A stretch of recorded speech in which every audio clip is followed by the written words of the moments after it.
Graça e paz, queridos irmãos, que alegria estar aqui novamente para compartilhar um pouco da palavra do Senhor, muito bom.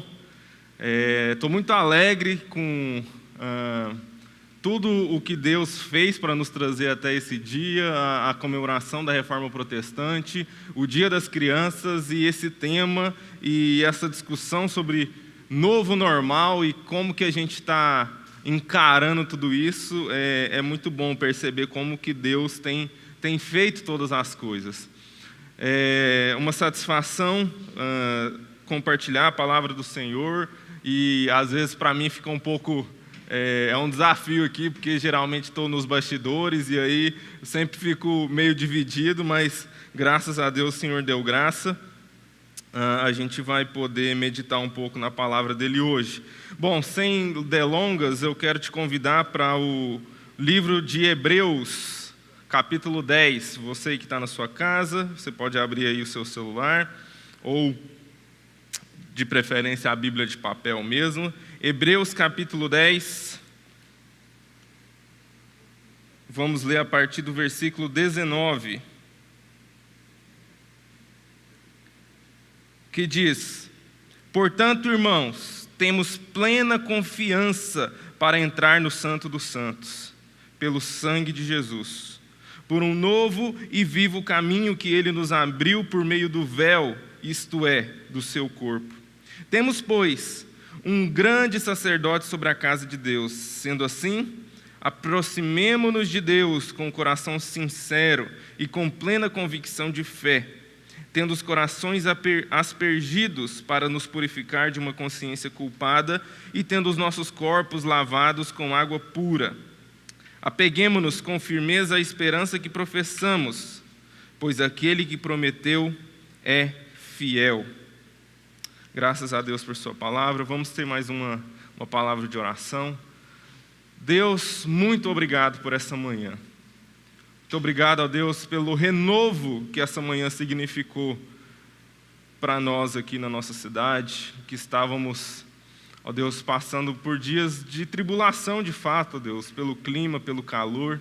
Obrigado, Deus, porque não o Senhor somente renovou as suas misericórdias sobre a nossa vida nessa manhã, mas renovou também o nosso espírito, a nossa vontade de continuar, de perseverar no Senhor e de entender, ó Deus, que o mesmo Deus que pode nos fazer passar por momentos de seca, também é o Deus que nos dá a chuva no devido tempo. Muito obrigado, Senhor, porque a Tua chuva caiu sobre nós.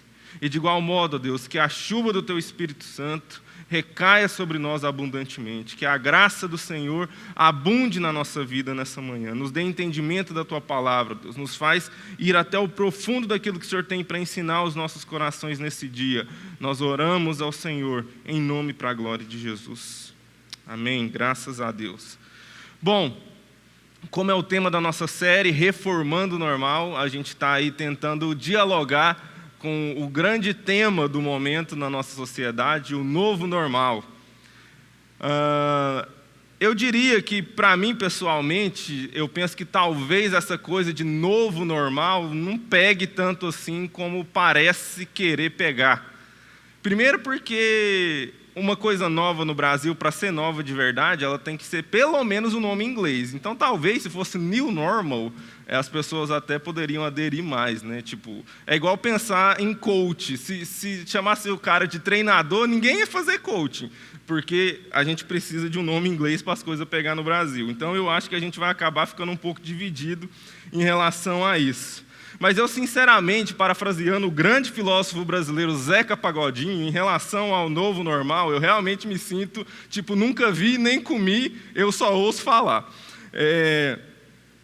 É uma sensação estranha, assim, porque parece que é uma coisa que está tão presente, mas ela é tão abstrata que a gente realmente não entende absolutamente nada do que realmente quer dizer. Eu fui dar uma pesquisada sobre esse conceito e é meio que tipo inflação, sabe? Aquele conceito da economia, que tipo, o dinheiro passa a valer mais, juros e tal, que não tem assim uma coisa concreta de fato que faz. É como alguém que diz e vende um produto, né, esse tipo de marketing de áudio de WhatsApp, que diz que a coisa tem um valor agregado, ou é uma coisa bem diferenciada, que é uma excelente maneira de não dizer absolutamente nada sobre a coisa e vender o produto. É mais ou menos assim que eu me sinto em relação a esse tal de novo normal.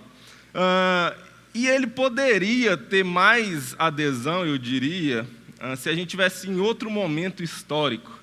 Mas é engraçado porque a discussão sobre um novo normal, a partir da pandemia que estamos vivendo, dos protocolos sanitários que a gente tem que aderir, é muito curioso perceber que uma discussão sobre o novo normal, ela está encharcada por uma discussão sobre velho e novo no nosso país e no mundo ocidental de maneira geral.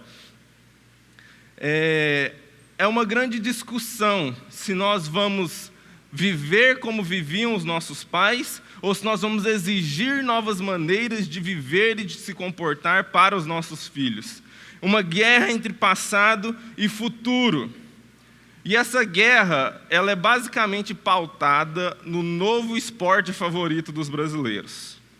Eu tenho uma teoria, meus irmãos. Eu acho que tudo começou no fatídico 7-1. No dia em que os brasileiros desencantaram do futebol, eles precisaram encontrar outro esporte a qual se dedicar para se tornar torcedores. E encontramos, né, o nosso novo esporte. E a gente tem basicamente aí, o único problema é que só tem 2 times para escolher, né? Ou você torce por clube de regatas de esquerda ou para a Sociedade Atlética de direita. Então, a gente tem 2 times aí para escolher e torcer. E a discussão sobre o novo normal é assunto, é pauta dos treinamentos desses 2 times. E como que a gente pode perceber essa disputa, esse embate que está tão presente na nossa vida em meio a esse conceito de novo normal e como a gente vai lidar com tudo isso? É claro que a gente entende, e aqui a gente tem 2 conceitos da filosofia política, da própria filosofia, que de fato são a personificação desses 2 times, né, que tecnicamente são o que a gente chama de conservadores e progressistas. E há esse debate sobre o velho e o novo no meio dessa confusão política aí.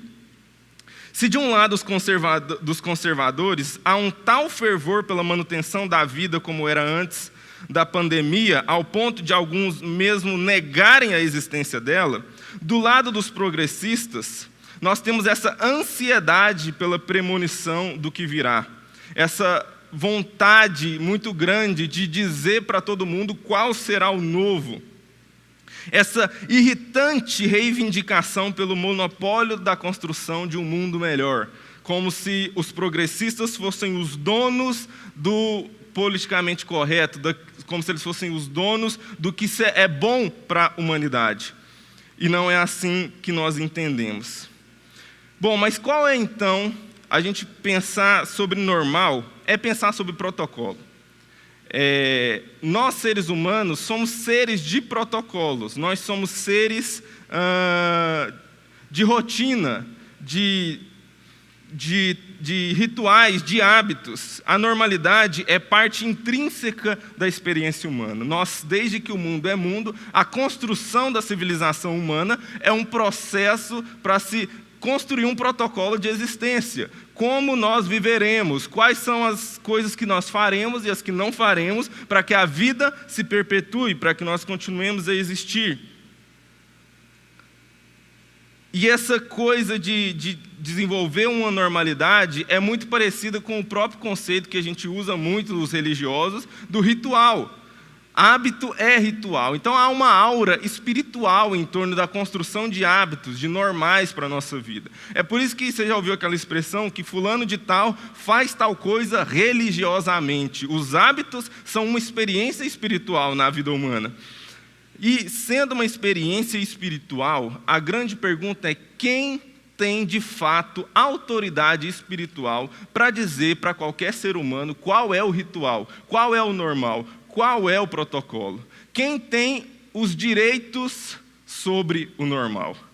Quem é que pode dizer qual é o normal? Meus irmãos, de maneira curta e suave, o Criador de todas as coisas. O fabricante é o único que pode estabelecer os protocolos para uso daquilo que ele fabricou. É simples assim. Então, isso vai nos levar para um ponto mais profundo da discussão sobre normalidade, sobre o que é a maneira correta de se viver. Porque a grande pergunta que nos ronda nesse tempo é que, como eu falei, no nosso novo esporte nacional, só há 2 times para escolher. A pergunta de ouro é: qual o time dos cristãos? De que lado que nós estamos? Mas, meus irmãos, eu entendo que nós cristãos precisamos urgentemente nos livrar desse joguinho de totó, que na verdade, mesmo no mundo real, não está valendo nem uma coca depois da pelada. Preste muita atenção nisso, meu querido cristão. Quando estamos falando sobre essa briguinha de novela mexicana entre esquerda e direita, não estamos falando de fato de uma guerra real. Não há poderes reais em jogo aqui. Tudo que existe é o poder de nos fazer acreditar na narrativa, na historinha de que há algum poder real envolvido nisso. Mas alguém poderia dizer o seguinte: mas ambos os lados têm sim poder geopolítico, planos conspiratórios, e seja o que for. Não, meus queridos, eu não estou falando sobre isso. Eu estou falando sobre poder de verdade. Eu estou falando sobre quem está atrás do volante da história. E eu preciso te dizer, meu irmão, não é a potestade do capitalismo que está atrás do volante da história, nem o principado do comunismo que está atrás do volante da história. Aquele que chama as estrelas pelo nome está de trás do volante da história.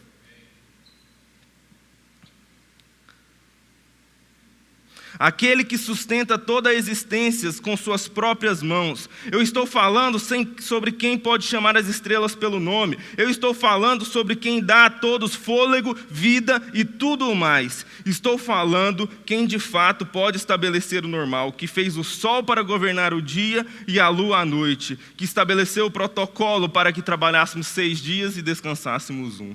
Esse é quem tem o poder de verdade.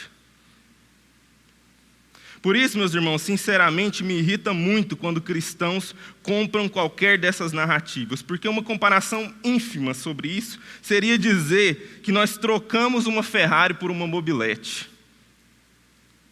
Nós precisamos urgentemente entender que nós já estamos do lado de quem é o verdadeiro dono desse negócio.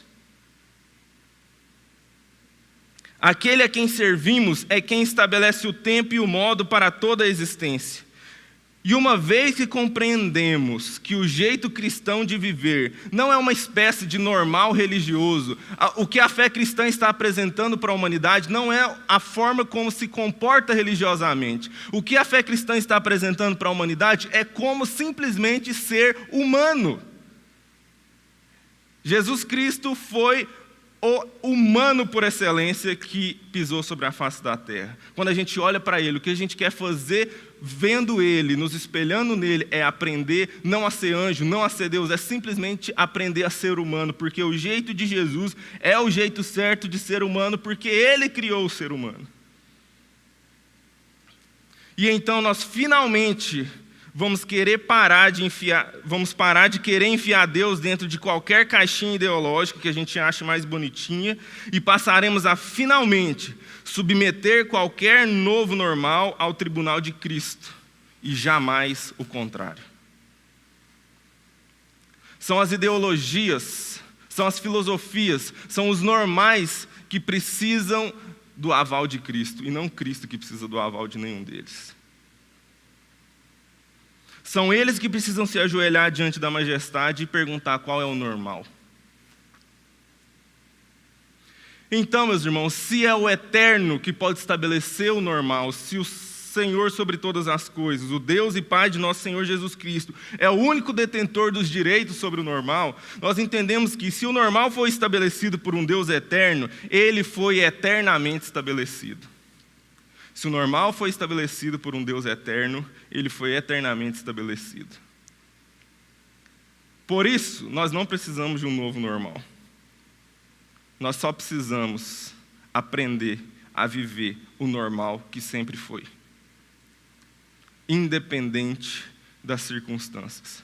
E aqui eu não estou dizendo que nós não vamos aderir a protocolos sanitários. Eu estou dizendo que o cristão precisa inculcar na sua mente que o normal da existência dele, ele é imune às circunstâncias externas. O que está acontecendo no mundo à minha volta simplesmente não pode de maneira nenhuma me atingir, porque eu não vivo num novo normal, eu vivo num normal que é para sempre. E aí, meus irmãos, acaba acontecendo que muitos cristãos acabam achando que cristãos são conservadores. Porque como o nosso normal sempre foi, parece que nós queremos conservar o que foi no passado. Mas, de fato, nós queremos conservar. A grande questão, diferença entre cristãos e conservadores, é que cristão é o período da história que queremos conservar. Nós não queremos conservar o modo como viviam nossos pais. Nós queremos conservar como viviam Adão e Eva antes da queda. Esse é o nosso ponto de referência histórico. A gente não quer conservar o que foi há tempos atrás, a gente quer conservar o estado original em que Deus criou a humanidade. Porque há uma ilusão de que o universo moral de 50 anos atrás era mais robusto do que o universo moral que nós temos na nossa sociedade hoje. Não, meu querido, o nosso universo moral deixou de ser robusto no dia que Adão e Eva foram expulsos do jardim pelo anjo. Naquele dia, o universo moral da humanidade deixou de ser robusto. Tudo bem que há 50 anos atrás as pessoas não se beijavam, pessoas do mesmo sexo não se beijavam na televisão, mas não houve um momento da história em que elas não se beijaram. O que nós precisamos aprender a viver é o universo moral que é o eterno, e não o universo moral apresentado em qualquer momento da história. De igual modo, os cristãos não estão só querendo conservar aquilo que já foi, nós também estamos progredindo, mas não estamos progredindo para o próximo estágio da evolução civilizatória. Nós apenas aguardamos esperançosamente o dia de adentrarmos a nossa nova Jerusalém. Vamos até o nosso lar que não tem fim.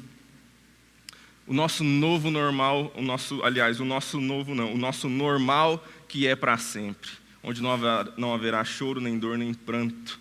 É o eterno que nós vivemos. Não é um novo normal, é um normal para sempre. E como eu disse, foi muito interessante perceber a coadunação dos tempos nisso que a gente está falando, pois a nossa discussão agora em outubro, a nossa comemoração a respeito da Reforma Protestante, vem muito a calhar a respeito disso. Porque uma espécie de normal eterno estava muito presente na consciência dos reformadores lá no século XVI, quando a Reforma Protestante veio. Porque os reformadores, eles não estavam querendo fazer uma nova igreja, um novo normal para a igreja. Eles entenderam que a igreja, ao longo da história, foi perdendo aquilo que foi construído por Cristo e os apóstolos no primeiro século. Eles queriam, portanto, não revolucionar a igreja, eles queriam reformá-la, tirar aquilo que deixava de ser o normal real da igreja de Jesus na face da terra e reestabelecer esse normal. Portanto, não se trata de criar um novo normal, trata-se de nos reformarmos até um estado de normalidade que sempre foi, independente das circunstâncias à nossa volta. Bom, e aí o nosso recorte para essa série, o que a gente quer discutir de nova normalidade ou de normalidade que a gente está vivendo, é como nós vivemos a vida de igreja. O que a pandemia e as consequências dela interferem ou não no nosso modo de ser igreja. Qual seria o novo normal da nossa espiritualidade comunitária?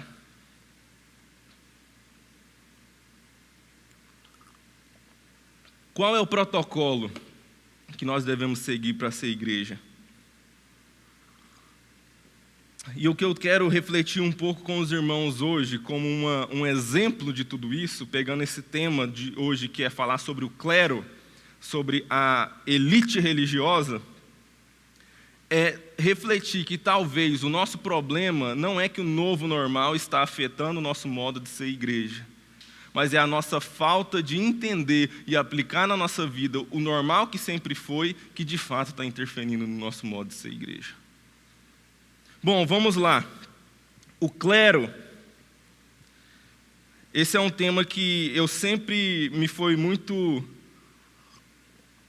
caro a reflexão sobre isso e como isso se deu na história da igreja evangélica e quais os desdobramentos disso para o nosso tempo, os últimos anos que vemos vivido a respeito disso.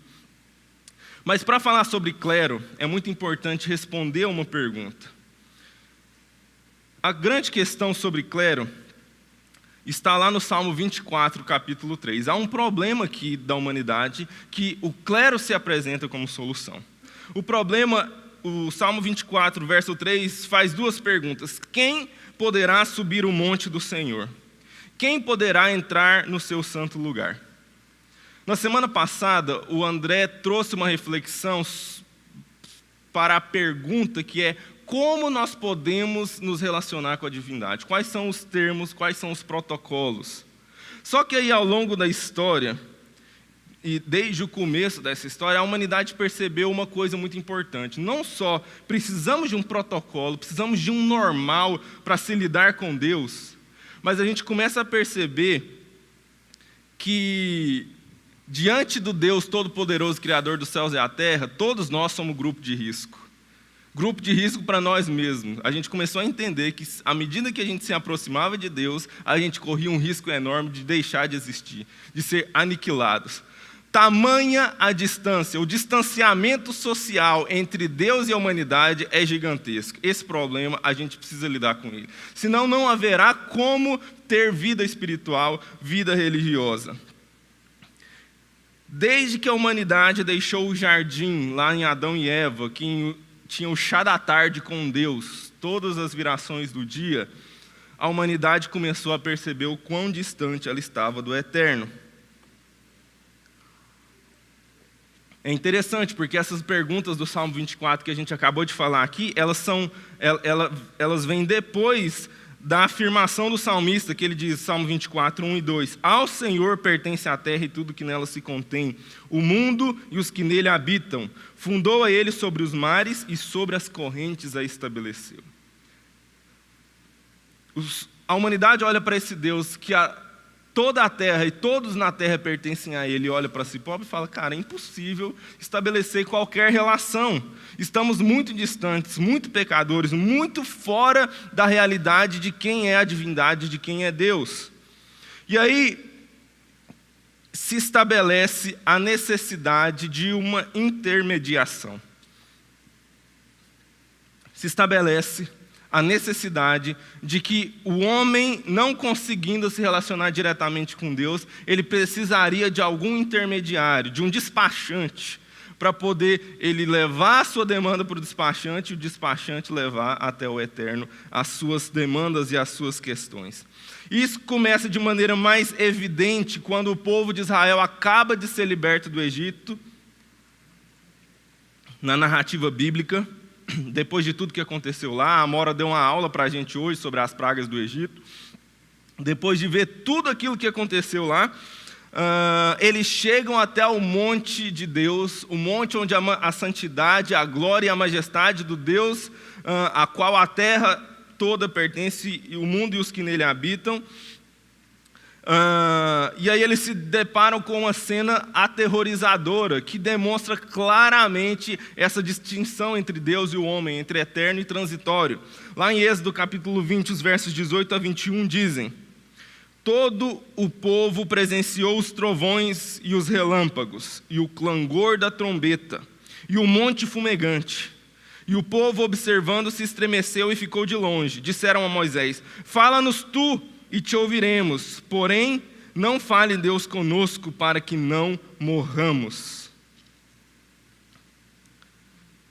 Fala-nos tu e te ouviremos, porém, não fale Deus conosco para que não morramos. Naquele momento, se estabelece o processo que vai culminar naquilo que o Antigo Testamento vai chamar de sacerdócio, do entendimento de que a humanidade não conseguiria se relacionar diretamente com Deus. Era preciso eleger intermediários para que essa relação fosse estabelecida. E aí começa a se estabelecer o protocolo do clero, o protocolo do sacerdócio. Quem são as pessoas que podem se comportar como esses despachantes? Quais são as regras para ela e como isso se estabelece?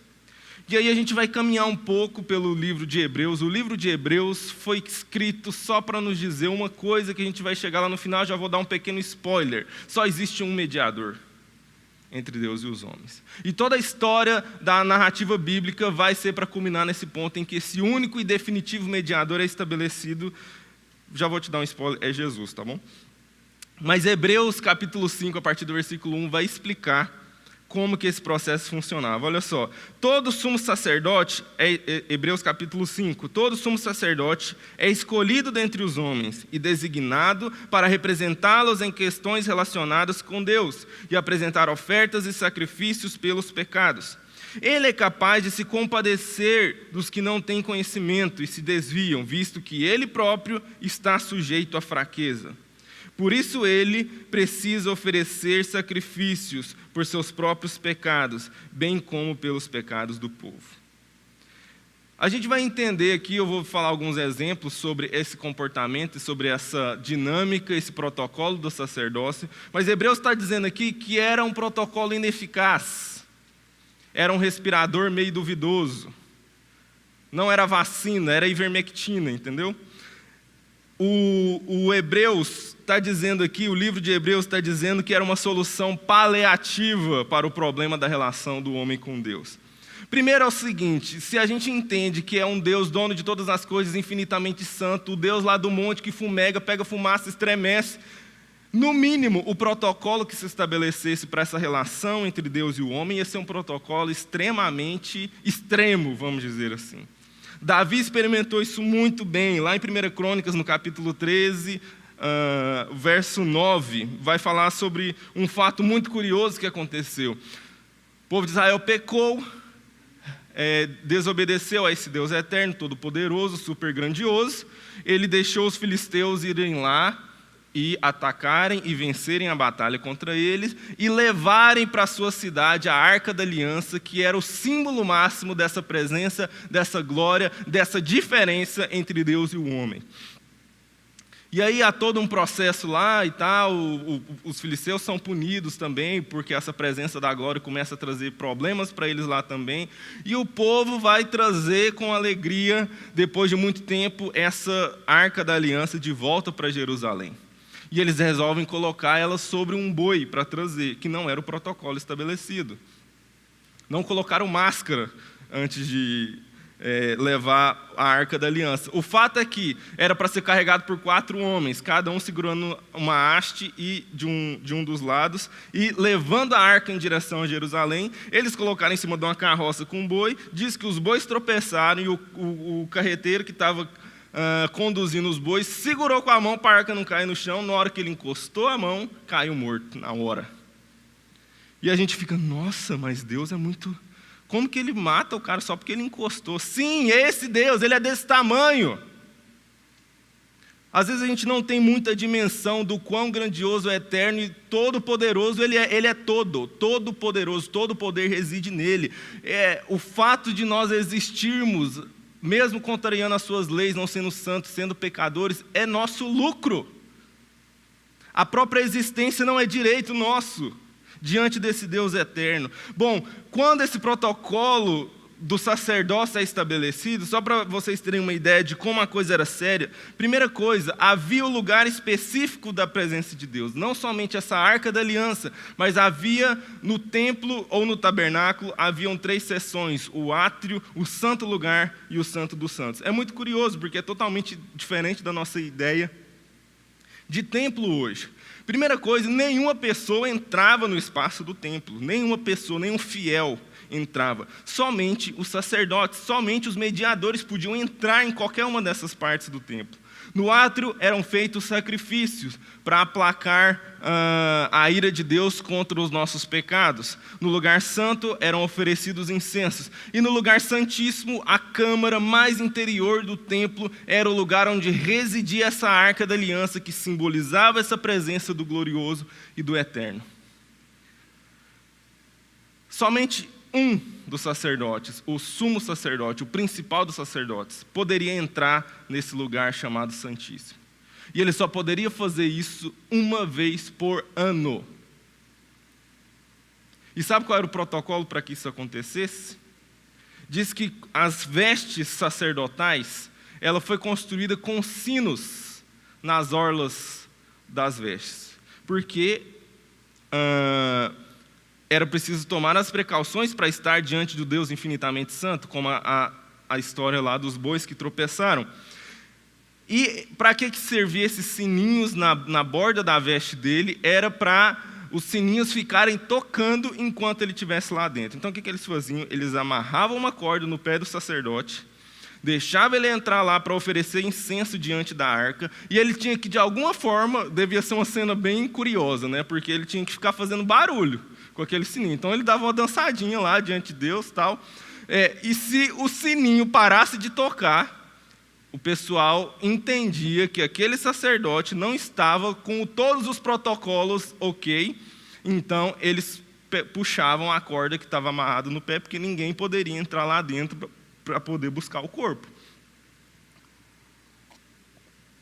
E digo-te mais, na noite anterior a esse sacerdote entrar lá no Santo dos Santos para poder oferecer os sacrifícios, ele não dormia.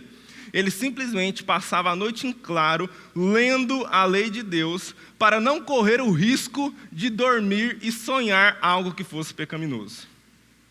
Esse era o grau, esse era o nível de segurança exigido, esse era o protocolo estabelecido para a relação entre Deus e o homem. Bom, e aí o livro de Hebreus vai caminhar todo para dizer que, obviamente, isso era ineficaz. Além, não somente porque esse homem era pecador, não só porque ele era limitado, não só porque ele era um de nós igual, e não poderia fazer grandes coisas para nós em relação a Deus, e nem os sacrifícios que ele fazia dos animais eram suficientes, porque não haveriam animais suficientes no mundo para pagar a dureza e o pecado dos nossos corações, tamanha a maldição que há sobre a humanidade, desde que ela deixou aquele jardim. Mas há uma boa notícia. O texto que a gente leu lá de Hebreus capítulo 10, o verso 21 diz: temos, pois, um grande sacerdote sobre a casa de Deus. Deus, então, resolveu levantar um único e definitivo sacerdote para que a gente pudesse estabelecer uma relação definitiva com Ele mesmo. Ele não somente era um sacerdote... vamos ler aqui, né? Hebreus capítulo 7, vou trazer mais um trecho aqui de Hebreus. Hebreus capítulo 7, 26 a 28 diz: é de um sumo sacerdote como esse que precisávamos, santo, inculpável, puro, separado dos pecadores, exaltado acima dos céus. Ao contrário dos outros sumos sacerdotes, ele não tem necessidade de oferecer sacrifícios dia após dia, primeiro por seus próprios pecados e depois pelos pecados do povo. Ele o fez de uma vez por todas, quando a si mesmo se ofereceu. Pois a lei constitui sumos sacerdotes a homens que têm fraquezas, mas o juramento que veio depois dessa lei constitui o Filho perfeito para sempre. Ele não somente era o sacerdote inculpável que tinha o direito de entrar na presença de Deus sem sininho, sem corda, sem nada. Mas ele também era o próprio cordeiro oferecido em sacrifício. Ele não precisou levar um cordeirinho, ele se ofereceu. E é isso que diz aqui no verso 19 do capítulo 10 de Hebreus. Temos, pois, plena confiança para entrar no Santo dos Santos pelo sangue de Jesus, por um novo e vivo caminho que Ele nos abriu por meio do véu, isto é, do seu corpo. uma das cenas mais fantásticas da vida de Jesus, da experiência do ministério de Jesus aqui na terra, acontece no momento da sua crucificação. Uma experiência que tem um significado gigantesco. Diz que quando Jesus estava lá sendo crucificado, no momento em que ele expirou, no momento em que o seu espírito deixou o corpo, o Evangelho de Lucas relata que o véu do templo se rasgou de cima a baixo. O véu era uma cortina que separava o lugar santo do lugar santíssimo. O lugar onde alguns sacerdotes podiam entrar para o lugar onde um único sacerdote podia entrar, que representava a santidade, a glória e a infinitude desse Deus. Quando Jesus morreu, do alto a baixo esse véu se rasgou, como que o Senhor lá do céu dizendo: esse véu já era. Agora, não há mais barreiras, não há mais limitações. Através do sangue, do sacrifício, do sacerdócio, da mediação daquele que acabou de morrer por toda a humanidade, agora qualquer ser humano pode entrar no Santo dos Santos. E diz que o escritor de Hebreus diz que esse véu que ele rasgou não foi simplesmente um tecido da cortina, foi o seu próprio corpo que ele rasgou por mim e por você, para que nós tivéssemos acesso definitivo à sua presença. E esse, meus irmãos, é o normal reformado para a nossa relação com Deus. Só existe um mediador entre Deus e os homens, Jesus Cristo, homem. Ninguém mais pode se arrogar ao direito de representar os homens perante Deus, porque nós somos todos homens no mesmo barco furado. O único que pode nos salvar é aquele que anda por sobre as águas. Bom, esse é o normal. É assim que Deus estabeleceu as coisas. E quando a gente olha para a história, para a vida da igreja e para a relação nossa com os mediadores, com os sacerdotes, com aqueles que estão representando Deus, os despachantes de Deus na terra, algumas coisas a gente precisa perceber. Eu vejo, e eu quero, caminhando aqui para o final, falar sobre dois problemas que a nossa falta de querer o normal que foi reformado para nós por Deus. O normal de Deus para nós. Porque a grande questão não é que não há um normal de Deus bom para a gente. A questão é se nós queremos esse normal de Deus. E eu acho que há dois problemas e eu quero falar um pouco sobre eles. O problema é que nós nos acostumamos a um normal de um clero que quer tudo para si. E a gente vai falar também sobre o normal que a gente se acostumou, o normal errado. É o normal de um clero que quer tudo e é o normal de um povo que não faz nada. E a gente vai falar um pouco sobre isso. Primeiro, o mais óbvio de tudo, o que a gente convive dioturnamente na experiência religiosa que a gente tem no mundo. É um clero que quer tudo. Pensa comigo, ora, se a humanidade foi percebendo que não conseguia chegar até Deus, precisava de alguém ali no meio. Esse cara que ficou ali no meio, o mediador, o sacerdote, ele percebeu isso também, não é bobo nem nada. Ora, se precisa de alguém entre Deus e os homens, eu sou esse alguém entre Deus e os homens. Olha, eu sou esse alguém entre Deus e os homens. Significa que eu não posso até não ser Deus, mas eu também já não sou mais homem. Eu estou ali no meio do caminho, tem uma centelha divina, tem algo para mim, sabe como é que é? Eu estou perto do chefe, eu tenho as costas quentes. Eu posso receber alguma coisinha. Como os filhos de Eli, sacerdotes, que diz que eles, os sacerdotes tinham direito sobre um pouco da carne que era oferecida, mas diz que eles enfiavam o garfo lá no meio do sacrifício e arrancavam tudo que eles queriam. Eu tenho que pegar um pouquinho da minha parte, afinal de contas eu estou aqui nesse trabalho difícil de fazer a mediação entre Deus e os homens, eu tenho que ganhar alguma coisa com isso. E esse é um tema absolutamente central na Reforma Protestante, um dos chamados solas da Reforma Protestante, meus irmãos, e que tem tudo a ver com isso que a gente está falando. O único mediador entre Deus e os homens é Jesus Cristo. É o sola que diz solos Cristo, somente Cristo é o mediador entre Deus e os homens. Não há ninguém que pode intermediar a nossa relação com Deus, somente esse Cristo. E aí, meus irmãos, me parece que trazendo um pouco mais para nós, já tentando caminhar para esse novo normal, quais as implicações disso?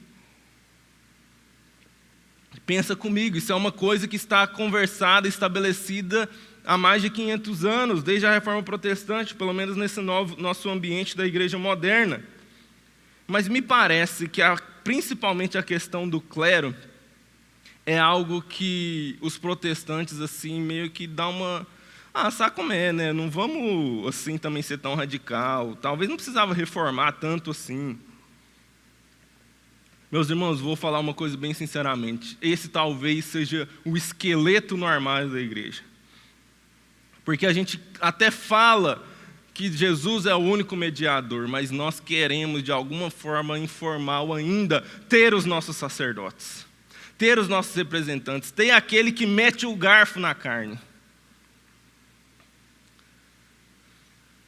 Nós ainda queremos nos sentar nos melhores lugares do banquete. Lembra da parábola de Jesus, do grande banquete, lá em Lucas capítulo 14, em que ele fala, olha, não sente-se nos melhores lugares do banquete, porque pode ser que chegue alguém mais importante que você e o dono da festa te convide a se retirar para dar lugar a quem é mais importante. Adivinha quem que é o dono da festa? Adivinha quem tem o poder para estabelecer ou não importâncias entre os homens? Mas nós ainda queremos nos sentar atrás do altar, olhando para o povo e dizendo para eles como viver, como é o normal da vida deles. Eu acho muito interessante, meus irmãos, se você analisar, dá uma pesquisada aí, tarefinha de casa, olha as saudações de todas as cartas do Novo Testamento, em que os apóstolos, os grandes homens, as 12 pessoas que literalmente andaram com Jesus e os seus discípulos e as pessoas que estavam ali em volta, que viveram com Jesus, o apóstolo Paulo, que viu a Jesus. Dá uma olhada em todas as cartas do Novo Testamento. Não há um só lugar em que o título de apóstolo vem antes do nome do apóstolo.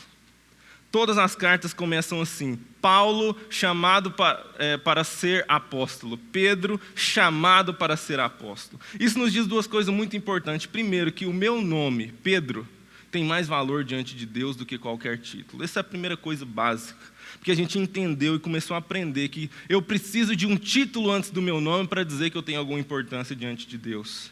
Não, ele me chama pelo nome, diz que ele escreveu o meu nome na palma da mão dele, não foi o meu título que ele escreveu na palma da mão dele. E a segunda coisa é o entendimento de que título, função, na verdade, no reino de Deus, na palavra de Deus, não significa privilégio, significa dever, significa responsabilidade.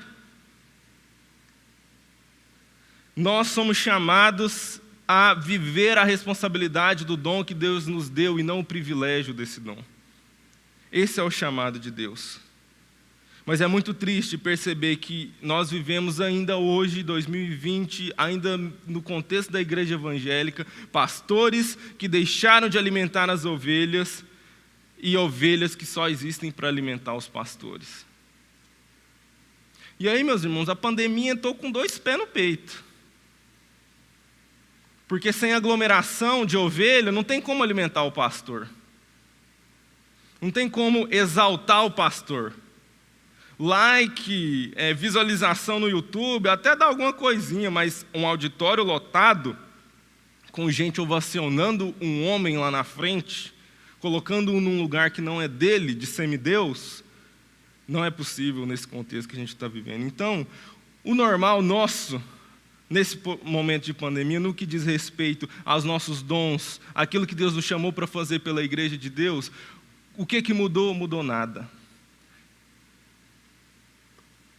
Nós é que talvez subimos num gilete e achamos que somos alguma coisa, mas o mediador entre Deus e os homens é só um, Jesus Cristo, o homem.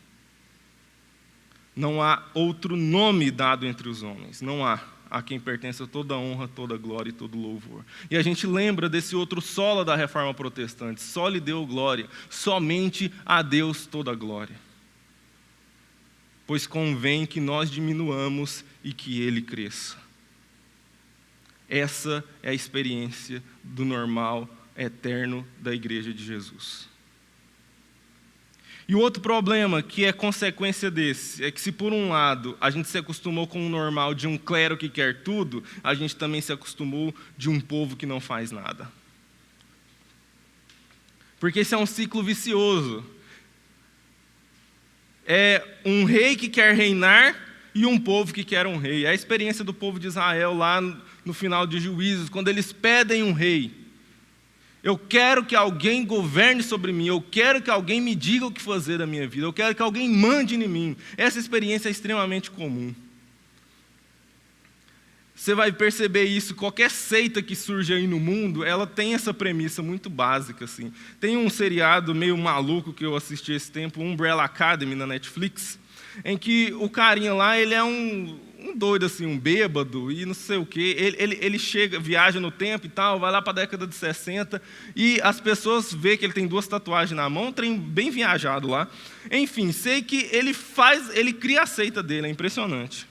E ele, em determinado momento, tem uma crise moral com isso. Ele percebe que ele é uma fraude, que ele só está enganando aquele tanto de gente que está seguindo ele. E qualquer coisa que ele fala é muito impressionante. Ele fala, ele fala adeus, e todo mundo filosofa a partir daquele adeus que ele diz. Enfim, é muito doido isso. E ele tenta confessar para os seus seguidores que ele é uma fraude. E aí ele chega diante do povo que está lá, que é os seguidores dele, a seita dele, e fala, gente, eu sou uma fraude. Eu não deveria estar aqui, eu enganei vocês e tal. E aí começa, tipo uma sessão de coaching, né? Todo mundo começa a se levantar e falar, eu também sou uma fraude. E transforma aquilo num momento transcendental, lindo e maravilhoso. Porque nós queremos alguém para chamar de pai, essa é que é a grande verdade. Nós queremos que alguém mande em nós. Nós não queremos assumir a responsabilidade de viver na comunidade daqueles que estão todos debaixo do sacerdócio universal de todos os santos, que a gente vai falar, do qual Cristo é o sumo sacerdote. Bom, mas aí, essa relação religiosa entre povo e mediador, entre rei e reinados, é uma relação comercial, como o próprio André falou no domingo passado. Sempre essas enxaves religiosas têm uma relação comercial. Ninguém segue um rei, alguém que vai mandar nele à toa, ele quer alguma coisa em troca. E é aí que esse conceito, que às vezes parece estar distante de nós, só para aquelas igrejas absurdas, teologia da prosperidade e tudo mais, que isso começa a se aproximar de nós. Porque mesmo nas igrejas que a gente acha mais sadias, igrejas históricas, reformadas e tarará, há ainda um sutil componente do clero no nosso meio. A gente começa a entender que a responsabilidade pelo cuidado da igreja de Jesus é do pastor.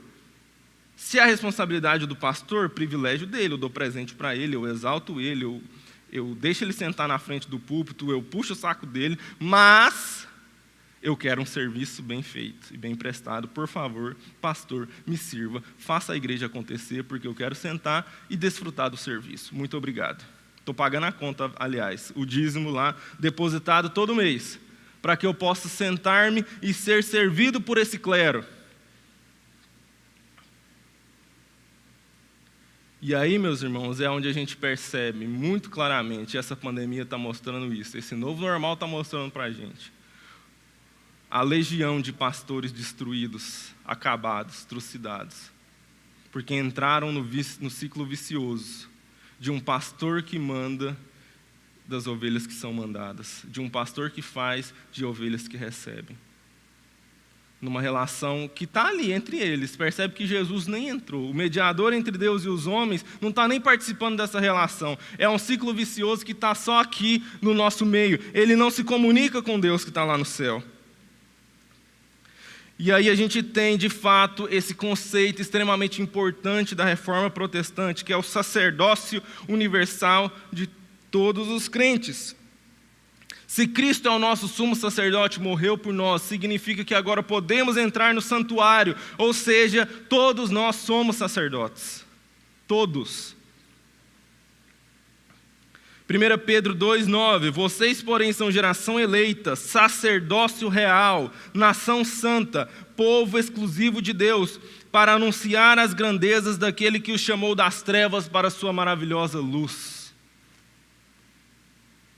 Quem é que pode impor as mãos sobre as pessoas? Quem é que pode dar uma palavra para as pessoas? Quem é que pode ser guia espiritual das pessoas? É eu e é você. E aí, meus irmãos, qual é o normal da igreja sobre sacerdócio no tempo que nós estamos vivendo? Você aí na sua casa, não sei o quão de quarentena você está, mas entendendo que ainda estamos limitados, nós aqui ainda não voltamos os nossos cultos presenciais, mas uma vez que não tem culto presencial, quem é que é o responsável por mediar ou por guiar a sua casa e a sua família até Deus? Quem é que faz esse meio de campo? Tem um outro seriado também que eu gosto bastante, chama Designated Survivor, ou Sobrevivente Designado. Ele tem uma premissa muito interessante. É o seguinte: depois de 11 de setembro e tudo mais que aconteceu lá nos Estados Unidos, eles estabeleceram um protocolo. Sempre que houver algum evento em que todo o primeiro escalão do governo tiver que comparecer, eles vão tirar uma pessoa daquele evento para que, caso aconteça algum atentado, algum problema, esse possa ser o sobrevivente designado e ele vai ser quem vai guiar a nação, ele vai ser o comandante e chefe da nação. E é isso que acontece no seriado. Todo o primeiro escalão do governo americano morre e sobra o cara que tinha sido sorteado para sobreviver, que era o ministro da habitação. Nada a ver com qualquer coisa de governo de alta patente, era tipo assim, o mais relé dos ministros que tinham lá no momento. E a pergunta que eu faço, num paralelo com isso, e se eu e você fôssemos os sobreviventes designados da Igreja Sal da Terra? Se o coronavírus tivesse um gene que só matasse membro da Igreja Sal da Terra, e você fosse o único imune, qual seria o destino da igreja? Eu lembro-me daquela passagem quando Mardoqueu fala com Esther, sua sobrinha, quando ela vai ser escolhida como rainha da Pérsia. E ela está em dúvida, ela não sabe se ela vai fazer o que ela tem que fazer, de convencer o rei a não deixar eles matarem os judeus. E Mardoqueu fala para ela: quem sabe não foi para este momento que Deus te chamou? Quem sabe não foi para esse momento que Deus te escolheu? Sabe por quê, meus irmãos, eu estou falando sobre isso? Porque a gente tem... Se por um lado a gente tem uma legião de pastores destruídos, sobrecarregados, nós também temos uma legião de crente velho na igreja, que está sentado num banco assistindo a vida, a igreja e o projeto de Deus passar na frente dele. Quem sabe esse normal estabelecido em que o pastor não pode te visitar na sua casa, não seja a hora de você entender que você é o pastor e visitar os outros. Entender que o sacerdócio de Cristo, como nosso único mediador, ele está estendido sobre a igreja. Então, qual que é o normal quando a gente não pode se encontrar? É cada um entender o seu papel de sacerdote e ir fazer a igreja de Jesus acontecer.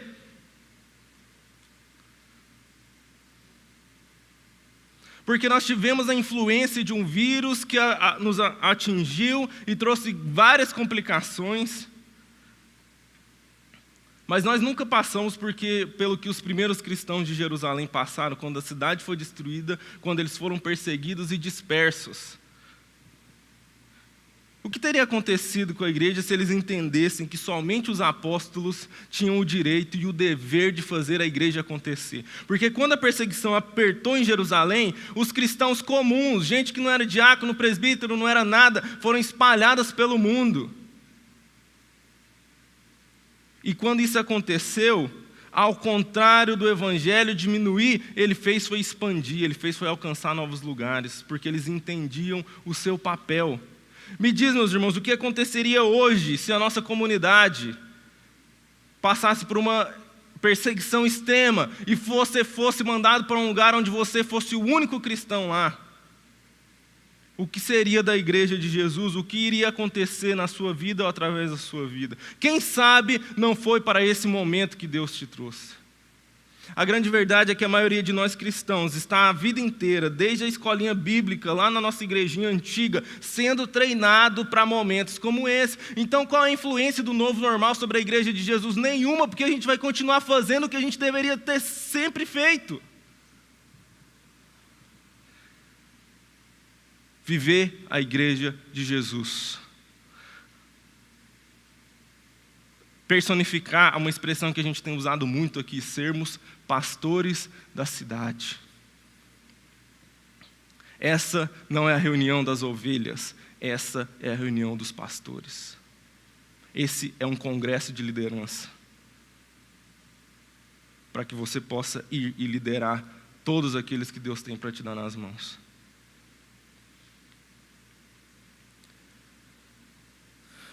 Voltando para o nosso texto de Hebreus 10, para a gente encerrar.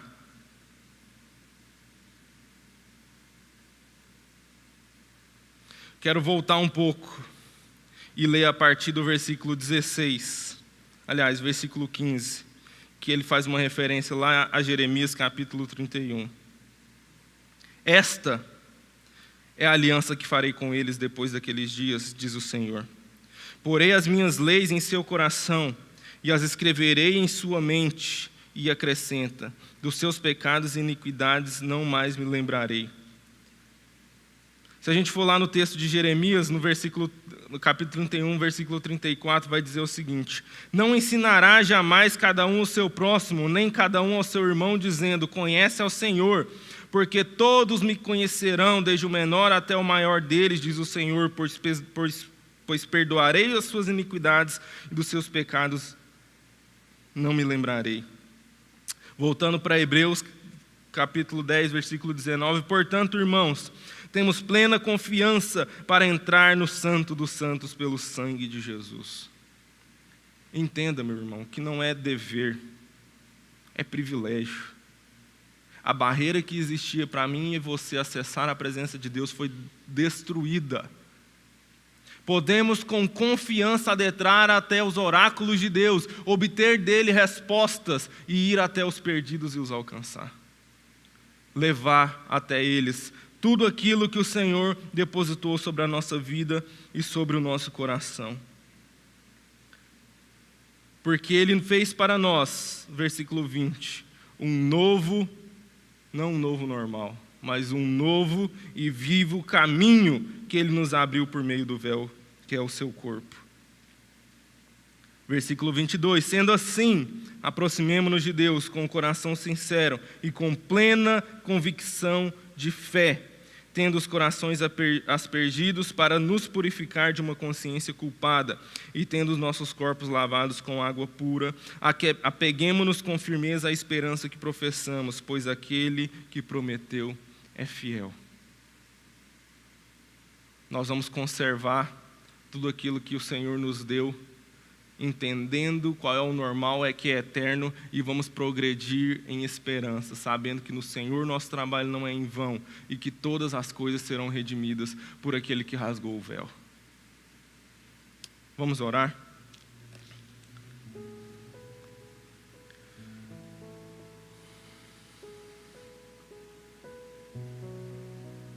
Senhor Jesus,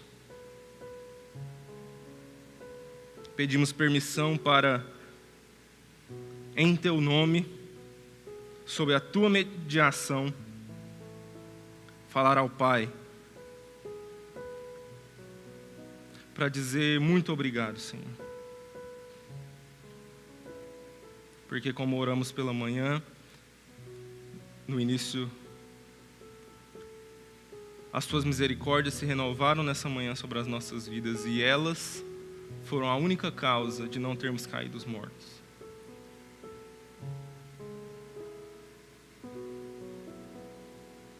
possamos entender, Senhor, que em Ti não há dúvida ou sombra de variação. E não importam quão intensas e difíceis sejam as circunstâncias ao nosso redor, há um normal eterno do Senhor para as nossas vidas.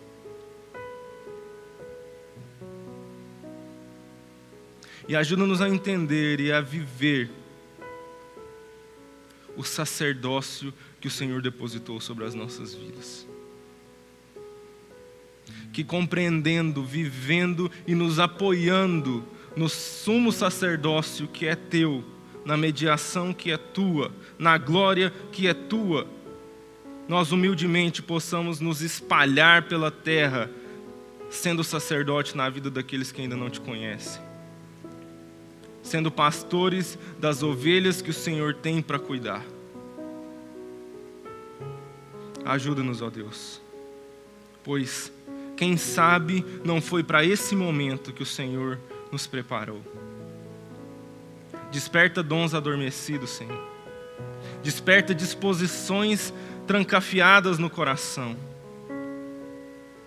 Traz, ó Deus, um senso de responsabilidade, um senso de dever e um senso de privilégio por adentrar ao Santo dos Santos.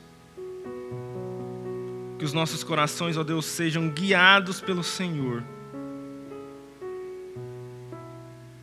até que naquele grande e glorioso dia todos juntos possamos glorificá-lo, bendizê-lo e poder vê-lo face a face. Derrama Teu Espírito sobre nós, oramos em nome de Jesus.